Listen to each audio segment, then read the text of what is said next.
मुझे जन्म से ही दो दिल मिले थे, जबकि मेरे भाई यी फैन को जन्म से ही हार्ट डिजीज थी। इसलिए मेरे मॉम डैड मुझे फोर्स कर रहे थे कि मैं अपना एक दिल उसे डोनेट कर दूं, वरना वो मुझे हमेशा के लिए गांव में फेंक आएंगे। मैंने सीधा उनसे दूर गांव जाना ही बेहतर समझा, क्योंकि अपना दिल देने का मतलब था मेरी पक्की मौत। बाद में जब मेरी शादी हुई तो मेरे भाई ये फैन की बीमारी वापस अचानक ट्रिगर हो गई। इस बार मेरी पत्नी लियू रुयान ने भी मुझ पर दबाव डाला कि मैं अपना दिल उसे दे दूं। सिर्फ एक दिल ही तो मांग रही हूं, तुम इतने सेल्फिश कैसे हो सकते हो? लेकिन मैं भी तो जीना चाहता हूँ। बिना दिल के मैं जिंदा कैसे बचूंगा? लियू रुयान का चेहरा एकदम कठोर हो गया। तुम्हारे पास दो दिल हैं, अगर एक दे भी दोगे तो दूसरे के सहारे जिंदा रहोगे। लेकिन तुम्हारा भाई अलग है, तुम्हारे दिल के बिना उसका सिर्फ मरना तय है। मैंने बचपन में ही एक सर्जरी करवाई थी।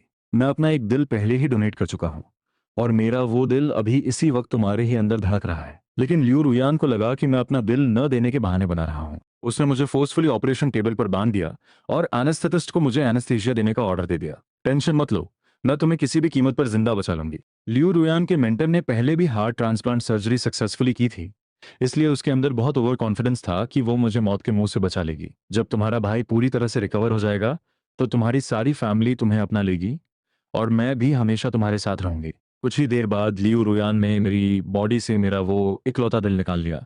उसने बिना उसे ठीक से चेक किए उस दिल को उठाया और सीधा मेरे भाई ये फैन के ऑपरेशन थिएटर की तरफ भाग गई। मैं वहां ऑपरेशन टेबल पर बिल्कुल अकेला आखिरी सांसें गिन रहा था। तभी मॉनिटरिंग मशीन के शार्प बीप साउंड ने वार्ड में खड़े डॉक्टर्स की नींद उड़ा दी। ये मर कैसे गया? क्या इसके पास दो दिल नहीं थे? लियू रुयान का एक कॉलीग बहुत घबराया हुआ था। तभी वहां खड़े एक दूसरे डॉक्टर ने कहा, डॉक्टर लियू रुयान ने कहा था कि इसके साथ जो चाहो करो। मर गया तो अच्छा ही हुआ, इसने काम ही इतने घटिया किए थे। अपने सगे भाई को मरते हुए छोड़ देने की बात तो दूर, इसने तो डॉक्टर लियू रुयान को भी सेड्यूस करने की कोशिश की थी। पहले कॉलीग ने पूछा, तो अब इस बॉडी का क्या करें? किसी का यहाँ आकर क्लेम करने का वेट करते हैं। अगर कोई नहीं आया तो मॉर्ग वालों को इसे खुद डिस्पोज करने देंगे। ये बोलकर उस ऑपरेशन रूम के सारे डॉक्टर्स वहां से निकल गए, और दूसरी तरफ लियू रुयान पूरे फोकस के साथ ये फैन की सर्जरी कर रही थी। वो काफी कॉन्फिडेंट थी, पर अपनी पूरी लाइफ में उसने कभी हार्ट ट्रांसप्लांट नहीं किया था। पर किस्मत से कुछ ही घंटों बाद उसने सक्सेसफुली सर्जरी पूरी कर ली। जब ये फैन की हालत स्टेबल हो गई तब जाकर उसको मेरी याद आई। लियू रियान वापस ऑपरेशन थिएटर में मुझे देखने जाने ही वाली थी कि कॉरिडोर में उसकी मुलाकात अपने उसी कॉलीग से हुई। उसने पूछा, मेरा हस्बैंड कहाँ है? कॉलीग ने थोड़ा सोचा और बोला, क्या वो अभी तक वार्ड में वापस नहीं गया? फिक्र मत करो, सर्जरी के बाद जरूर कोई ना कोई नर्स उसका ध्यान रख रही होगी। लियू रियान को इन बातों में कुछ भी अजीब नहीं लगा। उसको लगा कि हॉस्पिटल के स्टाफ की वजह से वार्ड की नर्सेज मेरी स्पेशल केयर तो कर ही लेंगी। ये सोचकर लियू रुयान सुकून से वापस अपने ऑफिस आई और अपने रेगुलर काम में लग गई। एक दिन गुजर गया। ये फैन आखिरकार होश में आया और लियू रुयान उसके बिल्कुल बगल में बैठी थी। तुम फाइनली उठ गए, सर्जरी बहुत स्मूथ गई है, अब तुम्हारे नए दिल में आगे कोई प्रॉब्लम नहीं आएगी। ये फैन ने अपने नए दिल पर हाथ रखा। ये सोचकर कि सालों से परेशान करने वाली बीमारी अब जा चुकी है, वो रोते हुए लियू रुयान के गले लग गया। लियू रुयान उसकी पीठ सहलाने लगी और उसे इमोशंस पर कंट्रोल रखने को कहा। वार्ड की एक नर्स ने यह देखा तो मजाक में बोली, डॉक्टर लियू रुयान सच में अपने हस्बैंड से बहुत प्यार करती हैं। ये सुनते ही लियू रुयान फ्रीज हो गई।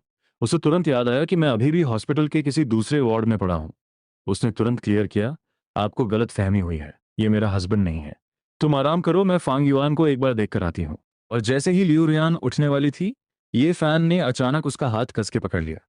मैंने पेरेंट्स से मेरी इस सर्जरी का सच छुपाया है। ये मेरी रिकवरी का सबसे क्रूशल टाइम है। अगर मेरे आसपास कोई नहीं होगा तो मुझे डर है कि मैं अकेले ठीक नहीं हो पाऊंगा। लियू रोयान ने ये फैन का बीमार फेस देखा तो उसका दिल पिघल गया। उसने दिमाग में ये भी सोचा कि डॉक्टर्स और नर्सेज वहां मेरी थोड़ी बहुत केयर तो कर ही रहे होंगे। ठीक है, मैं कुछ दिन और यहाँ तुम्हारे पास रुकूंगी। उधर मॉर्ग के उस ठंडे कमरे में एक स्टाफ मेरी अकेले पड़ी बॉडी को घूर रहा था। 2 दिन बीत गए और कोई इस बॉडी को क्लेम करने नहीं आया। अब इसका क्या करें? दूसरा स्टाफ जो सफाई कर रहा था बोला, क्या घूर रहे हो खड़े होकर, जल्दी इसको पैक करो ताकि हम टाइम पर शिफ्ट खत्म करके निकलें। उन दोनों ने मिलकर एक गार्बेज बैग लिया और मेरी बॉडी को केयरलेसनेस के साथ उसमें फेंक दिया। 2 दिन और गुजर गए। जब लियू रुयन ने देखा कि ये फैन अब रिकवर हो रहा है तब जाके उसे मेरी दोबारा याद आई। पर जब वो मेरे वार्ड में आई तो बेड पूरा खाली पड़ा था। एक नर्स वहां की बेडशीट चेंज कर रही थी। उसने पूछा, इस बेड का पेशेंट कहाँ है? नर्स ने उसकी तरफ देखा और बोली, ओ डॉक्टर लियू रुयान, वो तो हॉस्पिटल से डिस्चार्ज हो चुके हैं। नर्स का जवाब सुनकर लियू रुयान काफी चिढ़ गई। उसने माइंड में सोचा, मैंने हाल ही में उसकी सर्जरी की थी। ठीक से हॉस्पिटल में रेस्ट करने के बजाय वो सीधा यहाँ से भाग गया। उसने जल्दी से अपना फोन निकाला और मेरा नंबर डायल किया, पर कॉल लग ही नहीं रही थी। ठीक है, अगर इसमें इतना ही एटीट्यूड है तो बाहर जाके सड़कों पर मरे। मुझे दोबारा फोन मत करना। लियू रुयान भड़कती हुई ये फैन के कमरे में वापस आई। ये फैन ने उसकी इरिटेशन देखी और कहा, क्या फैंग युआन मुझसे अभी भी इतना नाराज है? वो तुम्हें माफ नहीं कर रहा है ना? सब मेरी गलती है, मैं अभी जाता हूँ और उसके सामने सब क्लियर करता हूँ। तुम दोनों मेरी वजह से आपस में मत लड़ो। ये फैन बेड से जल्दी उठने की एक्टिंग करने लगा। लियू रुयान ने उसे फौरन रोका, तुम उसकी इतनी टेंशन क्यों ले रहे हो? अभी तुम्हारा पूरा फोकस सिर्फ अपनी रिकवरी पर होना चाहिए। जिस दिन तुम डिस्चार्ज होगे, तुम्हारे पेरेंट्स ये गुड न्यूज़ सुनकर जश्न मनाएंगे। और जहां तक फॉन्ग युआन का सवाल है, वो इतनी जल्दी नहीं मरेगा। वो तो कब का यहाँ से डिस्चार्ज हो चुका है। तभी लियू रुयान के दिमाग में मेरा गिड़गिड़ाता हुआ चेहरा घूम गया जब मैं ऑपरेशन टेबल पर जान की भीख मांग रहा था। इस बात से उसे अंदर ही अंदर अजीब सी चुभन महसूस हुई। वो अब तक समझ नहीं पा रही थी कि मैं ये फैन का खून का रिश्ता होकर भी उसे मरते हुए कैसे छोड़ सकता था। और फिर ये फैन को देखती थी जो खुद बीमार होकर मेरी परवाह कर रहा था, जिससे उसे रियलाइज हुआ कि मैं ये फैन के बराबर बिल्कुल नहीं हूं। उसने तय किया, अगर मैं गुस्से में इतनी जिद पकड़कर यहाँ से चला ही गया हूं, तो अच्छा है मैं अकेले रहकर अपना गुस्सा ठंडा करूं। जब ये फैन डिस्चार्ज होगा, वो मुझे बुला लेगी। डॉक्टर्स के ऑफिस में सभी कॉलीग्स आपस में गॉसिप कर रहे थे। लियू रुयान के आते ही सब एकदम शांत हो गए। तुम लोग अभी क्या बातें कर रहे थे और क्या करेंगे? हम तो बस तुम्हारी और तुम्हारे हस्बैंड के डीप कनेक्शन की बातें कर रहे थे। लियू रुयान को लगा कि अगर मैंने फोर्स किए जाने पर भी अपना दिल डोनेट किया है, तो इसका मतलब मैं डेफिनेटली उससे बेहद प्यार करता हूँ, मजबूरी में ही क्यों ना हो। पर मैंने एक जान तो बचाई है। ये सोचकर उसने मेरे गायब होने को मेंटली माफ कर दिया। पर कॉल्स का जवाब न देने पर वो अभी भी भड़की हुई थी। उसके कॉलीग ने उसका फेस ऑब्जर्व किया। कहीं ऐसा तो नहीं कि सर्जरी की वजह से तुम्हारे हस्बैंड का मूड ऑफ हो? ऑपरेशन के बाद ऐसा होना बहुत नॉर्मल बात है। तुम उसे थोड़ा स्पेस दो और उसके लिए कुछ ऐसा करो जिससे उसका मूड अच्छा हो जाए। ये एडवाइस सुनकर लियू रुयान के चेहरे की टेंशन गायब हो गई। उसे याद आया कि हमारे अपार्टमेंट के पास वाली शॉप के केक्स मुझे बहुत पसंद थे। शिफ्ट खत्म होते ही वो सीधा केक्स लेकर अपार्टमेंट में आई। हस्बैंड, देखो मैं तुम्हारी फेवरेट पेस्ट्री लाई हूँ। घर में कोई रिप्लाई नहीं मिला। और जैसे ही उसने बॉक्स टेबल पर रखा, उसकी नज़र उन पेपर्स पर पड़ी जो मैंने टेबल पर एक हफ्ते पहले ही छोड़ दिए थे। हमारे डिवोर्स पेपर्स। जिस पल मुझे पता चला था कि वो मेरा दिल निकलवाना चाहती है, मैंने उसी पल डिवोर्स का फैसला फाइनल कर लिया था। लियू रुयान डिवोर्स पेपर्स देखकर शॉक में थी। क्या सच में? एक मामूली से दिल की ही तो बात थी और सिर्फ इस छोटी सी बात पर इसने मुझसे डिवोर्स मांग लिया। लियू रुयान ने गुस्से में आकर वो केक कचरे के डिब्बे में फेंक दिया। अगर नहीं चाहिए घर तो हमेशा के लिए दफा हो जाओ यहाँ से। तभी उसका फोन बजा। लियू रुयान ने स्क्रीन देखी। रुयान बेटा, आजकल फांग युआन कहाँ है? ये मेरे डैड थे। उनका मुझे लेकर फोन करना बहुत रेयर था, क्योंकि वो अपनी सारी लाइफ सिर्फ और सिर्फ ये फैन के बारे में ही सोचते थे। लियू रुयान ने सोचा और उसे लगा कि सिर्फ मेरे मॉम डैड के प्रेशर से ही मैं वापस लौटूंगा। वैसे भी ये फैन काफी स्टेबल था, तो उसने फाइनली मेरे डैड को ये फैन की ट्रांसप्लांट सर्जरी की पूरी न्यूज़ बता दी। सुनते ही दोनों पेरेंट्स रात के वक्त हॉस्पिटल पहुंच गए। तीनों गले मिलकर रोए। तब मेरे पेरेंट्स ने पूछा, तुम्हारा छोटा भाई कहाँ है? जब वो इसी हॉस्पिटल में एडमिट था, तब भी उसने आकर तुम्हें नहीं देखा? ये फैन ने नाटक करते हुए कहा, भाई तो काफी दिन पहले ही यहाँ से डिस्चार्ज हो गया है। मेरी मॉम का मूड तुरंत भड़क गया। वाओ, उसकी फिटनेस चेक करो, सर्जरी के 2 दिन बाद ही निकल गया। क्या उसे लगता है बाहर उसकी मौत उसका इंतजार नहीं कर रही? मेरे डैड ने उसे टोका, कैसी बकवास कर रही हो?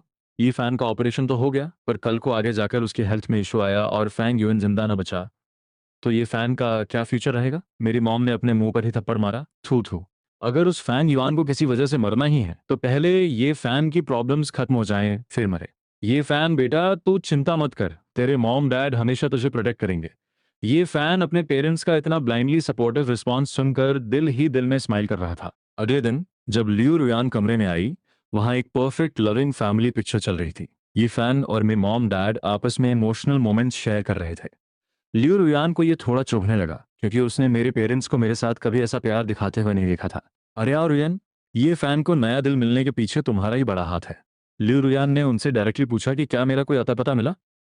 मेरा नाम सुनते ही पेरेंट्स नाराजगी और इरिटेशन में बोले, उस वेस्ट इंसान के चक्कर में अपना टाइम क्यों बर्बाद कर रही हो? वो डिस्चार्ज हो चुका है, इसका मतलब वो जिंदा और परफेक्ट है। तुम अपना पूरा ध्यान बस ये फैन पर लगाओ।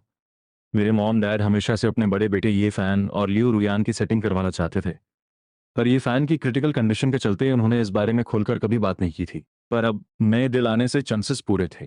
अगर मेरा और उसका डिवोर्स फाइनल हो जाए, तो ये फैन इजीली मेरी जगह फिक्स हो जाएगा। तभी एक स्टाफ रूम में एंटर हुई और हंसकर बोली, वाह डॉक्टर लियू रुयान, आप सच में अपने इस हस्बैंड से बहुत प्यार करती हैं, जो लगातार ऐसे ख्याल रखती हैं। पेरेंट्स को तो ये सब ठीक ही लगा और वहां लेटा ये फैन ब्लश करने लग गया।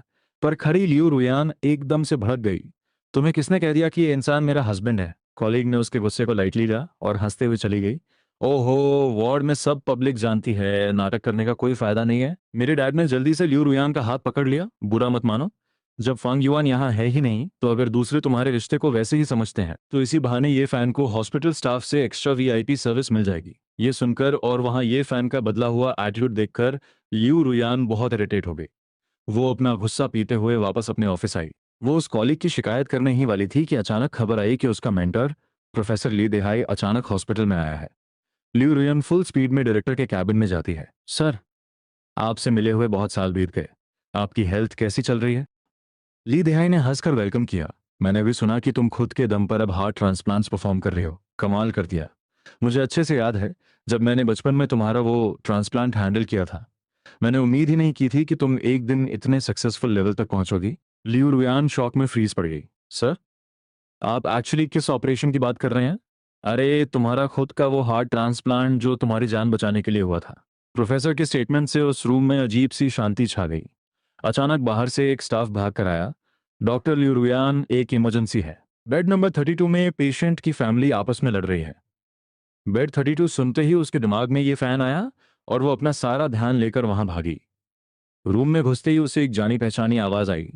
तुम अपना ये झूठ अब भी छुपा रही हो? मेरे भतीजे का दिल ही तो यहाँ तुम्हारी बेटी की जिंदगी बचा रहा है।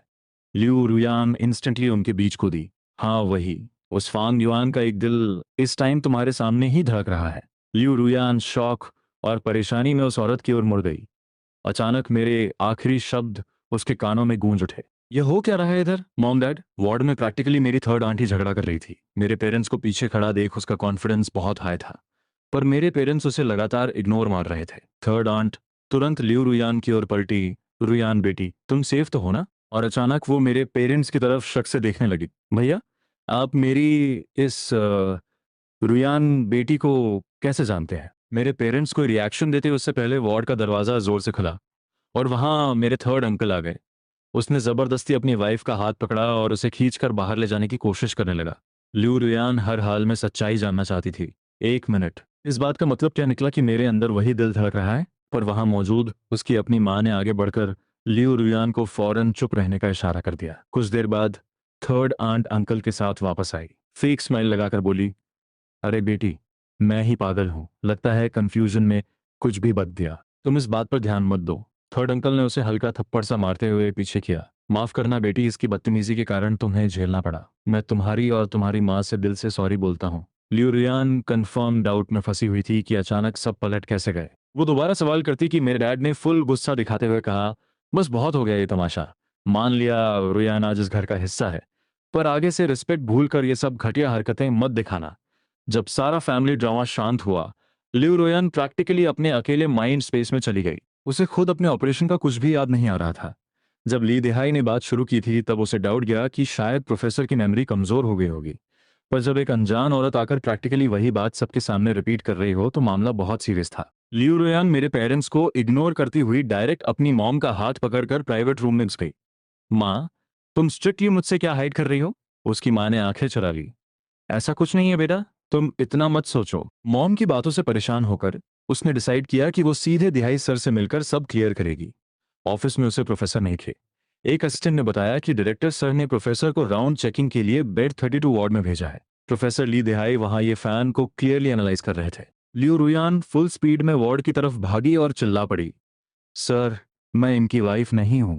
ये इंसान मेरे हस्बैंड का सिर्फ बड़ा भाई है। ये फैन ने अपना एक्सप्रेशन एकदम शांत रखा और चुप रहा। सारे डॉक्टर्स को ये बहुत अजीब लगा। हाँ, बट रिकॉर्ड के हिसाब से बेड 32 पर सर्जरी वाला पेशेंट तो हस्बैंड ही है ना? नहीं, मेरा हस्बैंड कब का डिस्चार्ज हो चुका है और उसका वार्ड बेड 8 पर था। ये सुन के पास खड़े डॉक्टर के हाथों से रिकॉर्ड रिपोर्ट जमीन पर धड़ाम से गिर गई।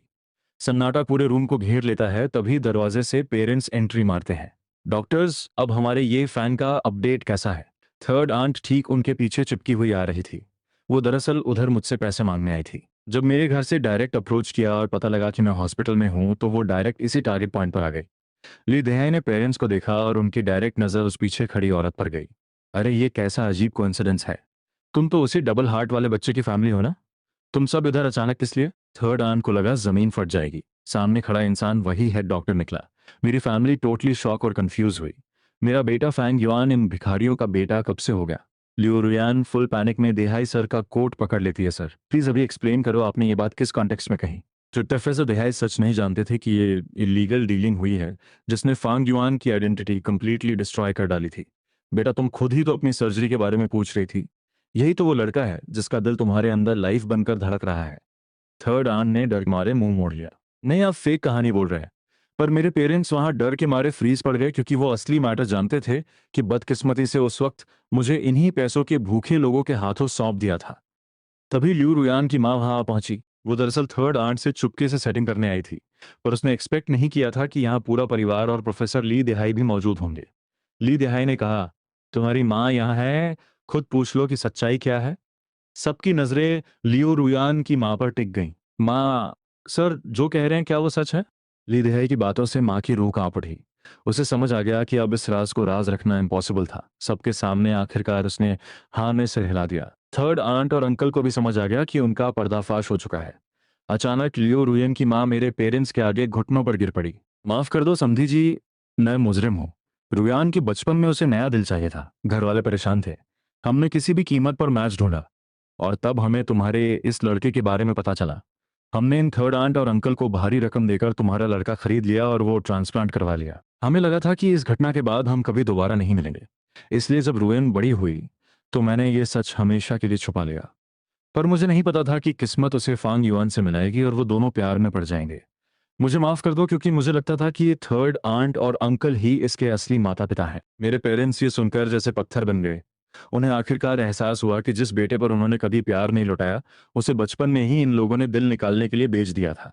थर्ड आंट और अंकल शर्म से जमीन में गड़े जा रहे थे। वो मेरे दो दिलों का राज जानते थे, इसलिए पैसों की भूख में उन्होंने ये घटिया काम किया था। थर्ड आंट घबराते हुए बोली, रुयान बेटी, तुम्हारी तो अब फैंग युआन से शादी हो ही चुकी है ना? तुम दोनों हस्बैंड वाइफ की तरह साथ हो तो आगे भी प्यार से रहो। पर लिू रियान का दिमाग पूरी तरह से फट चुका था। प्यार से रहें, आगे का क्या? वो चीखते हुए थर्ड आंट और अंकल पर टूट पड़ी और उन्हें जमीन पर गिराकर बुरी तरह पीटने लगी। तुम्हारी हिम्मत कैसे हुई मेरे साथ ये सब करने की? मेरे डैड पूरी तरह से सदमे थे, पर मेरी मॉम को तुरंत होश आया। अगर फांग युआन का बचपन में ही एक दिल निकाल लिया गया था, तो अब जब उसने ये फैन को अपना आखिरी दिल दे दिया, बात अभी खत्म भी नहीं हुई थी कि मेरे डैड को जैसे बिजली का झटका लगा। नहीं, ऐसा नहीं हो सकता। थर्ड अंकल हाथापाई से बचते हुए चिल्लाया, फांग युआन का दिल तो तुम्हारे ही सीने में है, तुम्हें क्या हक है मुझसे सवाल करने का? थर्ड अंकल ने एक जोर का मुक्का मारा और लियू रुयान जमीन पर गिर गई। वो वहीं पड़ी पड़ी पागलों की तरह हंसने और रोने लगी। मैं थी, ये सब मेरी गलती है, उसने मुझे इतना क्लियरली बताया था पर मैंने उसका विश्वास नहीं किया। मैंने खुद उसे इस मौत में धकेला। तभी मेरी मॉम लियू रुयान के पास भागी और चीखी, फांग युआन कहाँ है? तुम कह रही थी कि वो डिस्चार्ज हो गया है, पर आखिर वो है कहाँ? लियू रुयान अचानक होश में आई। हाँ, डिस्चार्ज का ऑफिशियल स्टैंप लगने का मतलब है कि वो मरा नहीं है। वो जरूर मुझसे नाराज होकर छिप गया होगा। वो सब क्लियर करना चाहती थी। उसे पूरा यकीन था कि मैं उसे छोड़कर नहीं जाऊंगा। ऑफिस का दरवाजा जोर से खुला। लियू रुयान बिना परवाह किए रिसेप्शन काउंटर पर खड़े उसी कॉलीग के सामने जा खड़ी हुई। बेड 8 के पेशेंट का डिस्चार्ज प्रोसेस किसने किया था? क्या हुआ वहां? जब इंसान इस दुनिया में नहीं रहा तो ऑफिशियली उसे डिस्चार्ज तो दिखाना ही पड़ेगा ना। लियू रुयान शौक में अपने कॉलीग को देखने लगी। उसका कॉलीग अभी भी बोल रहा था, वो सर्जरी तुमने ही तो की थी ना? जैसे ही तुम बाहर आई उसने सांस लेना बंद कर दिया था। लियू रुयान ने धीरे से कॉलीग के कपड़े से हाथ छोड़ा। वो अपना सिर हिला रही थी। नहीं, तुम झूठ बोल रहे हो, ऐसा नहीं हो सकता। कॉलीग को लगा कि लियू रुयान पेशेंट के मरने पर अपसेट है, तो उसने उसे कंफर्ट करते हुए कहा, तुम उदास मत हो, तुम्हारे हस्बैंड ये फैन को इसने लगभग मार ही डाला था। कम से कम अपना दिल देकर उसने एक अच्छा काम तो कर लिया। अचानक लियू रुयान को एक ख्याल आया, तो बॉडी कहाँ है? कॉलीग ने कैजुअली कहा, पता नहीं, शायद डिस्पोज कर दी होगी। बॉडी मॉर्ग में कई दिनों तक पड़ी थी, पर कोई लेने नहीं आया। ये सुनकर लियू रुयान सीधा मॉर्ग की तरफ दौड़ी। उसे नहीं पता था वो अपने आप को कैसे कन्विंस करे, पर एक बार मेरी डेड बॉडी देखकर ही उसे यकीन होगा कि मैं वाकई इस दुनिया से जा चुका हूँ। वहां पहुंचते ही उसने सिक्योरिटी गार्ड से मेरे बारे में पूछा, पर गार्ड को कुछ पता नहीं था। लियू रुयान निराश होकर लौट ही रही थी कि एक सफाई कर्मचारी उसके पास से गुजरा।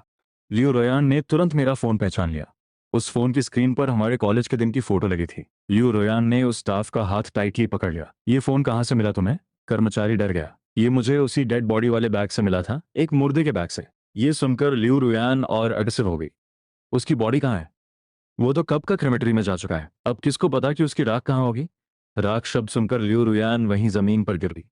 स्टाफ डर के मारे मेरा फोन फेंक कर भागा। मैंने कुछ नहीं किया। उसकी बॉडी का कोई वारिस नहीं था। हम बस रूल्स फॉलो कर रहे थे। ये फोन रखो और मेरे पास मत आना, ये कहकर वो भाग गया। लियू रुयान के सामने फोन की स्क्रीन पर वो फोटो थी जिसमें मैं मुस्कुराते हुए उसे देख रहा था। फांग युआन, अब मैं क्या करूं? मैं गलत थी। मैं सच में गलत थी।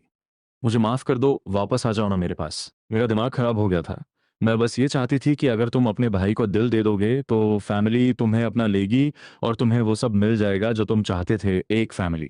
लियू रुया नहीं जानती थी कि उससे मिलने के बाद मैंने फैमिली का ऑब्सेशन पहले ही छोड़ दिया था। उसने कभी ये महसूस नहीं किया कि मैंने ऑपरेशन टेबल पर ही हार मान ली थी। और ये एनेस्थीसिया की वजह से नहीं हुआ था, बल्कि इस वजह से हुआ था क्योंकि जिस इंसान ने मुझे अंधेरे से बाहर निकाला था, उसी ने मुझे वापस मौत की खाई में धकेल दिया। मरते दम तक मैं ये समझ नहीं पाया कि आखिर जो कुछ मेरा था वो मेरे भाई ने क्यों छीन लिया। मेरे मॉम डैड, मेरी वाइफ, शायद मुझे इस दुनिया में जिंदा ही नहीं रहना चाहिए था। वहीं दूसरी तरफ जब ये फैन की आंख खुली तो उसने देखा कि मेरे पेरेंट्स बहुत डिप्रेशन में हैं और लियू रुयान की मॉम बिल्कुल चुप है। ये फैन को लगा कि क्या मैं अचानक आकर कुछ गुस्सा करके चला गया हूँ? पर ऐसा तो नहीं हो सकता। अगर मैं आता तो पेरेंट्स डेफिनेटली मुझे माफ़ी मांगने के लिए फोर्स करते। उन्हें लगता था कि थर्ड आंट और थर्ड अंकल अभी भी वार्ड के बाहर बैठे हैं। जब तक उन्हें पैसे नहीं मिलेंगे वो वहीं डटे रहेंगे। ये फैन अभी यही सोच रहा था कि अचानक ल्यू रियान वार्ड में आई।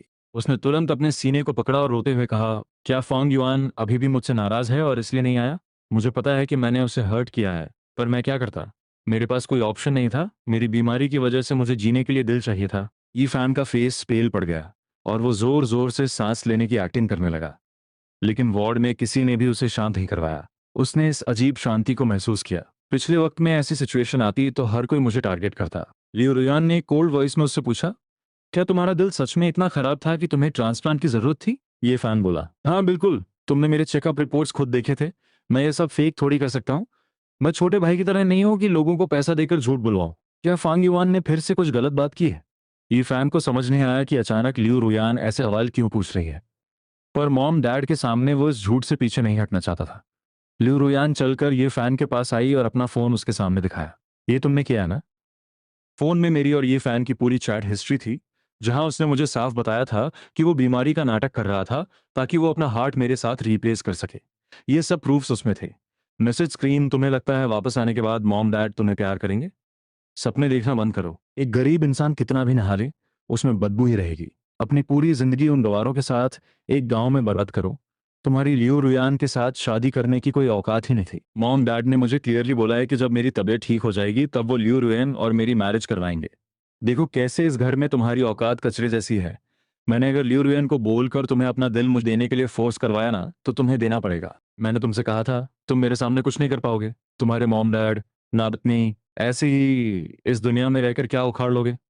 अगर मैं तुम्हारी जगह होता ना तो सर्जरी के लिए हाँ कह के टेबल पर ही जान दे देता।